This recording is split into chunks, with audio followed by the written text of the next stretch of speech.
What's up, fight fans? Christian the Artist back with another video.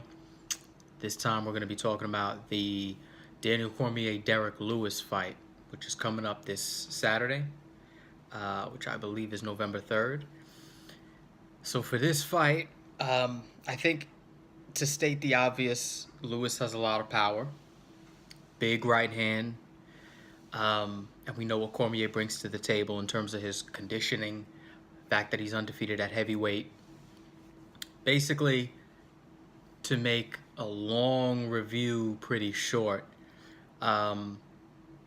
we all know that Derrick Lewis's cardio cannot measure up with Daniel Cormier. I think one of the things that I always tell people is that power is the most overrated attribute in combat sports. It's the sexy pick. Everybody loves it because everyone loves to see a big knockout. They feel like, hey, the puncher always has a chance. And while this is true in certain circles, you have to understand when you get to a certain level, at the highest levels, the puncher's chance pretty much doesn't exist. And when we're talking about Daniel Cormier, we are talking about the highest level of fighter. We are talking about one of the guys at the highest level of the game. Whether you like him or not, however you feel about his style, you cannot deny that the man, between his grappling, I think his striking is a little bit underrated, and the way he uses his striking to set up his grappling. At that stage in the game, the puncher's chance really doesn't exist. I think my prediction for the fight would be, I honestly think the fight goes as long as DC wants it to go.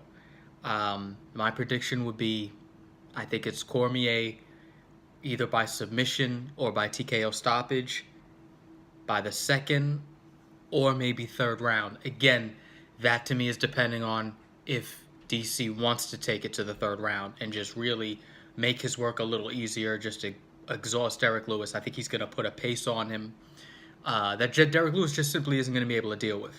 And I like Derrick Lewis. He's a fun fighter, fun to watch. Funny guy. I follow him on Instagram.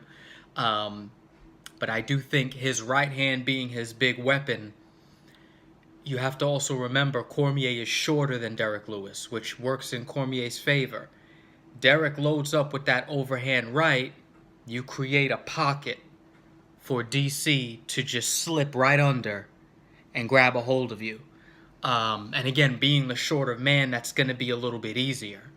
So I think, when I look at fights and I break them down, I always look at who I think has the better chance. Not the better chance, I shouldn't say that. I should say more ways to win. And when I look at DC, I just feel he has more ways to win than Derrick Lewis. He could win by decision. He could win by TKO. He could stop him at heavyweight. DC does carry power. His power's underrated.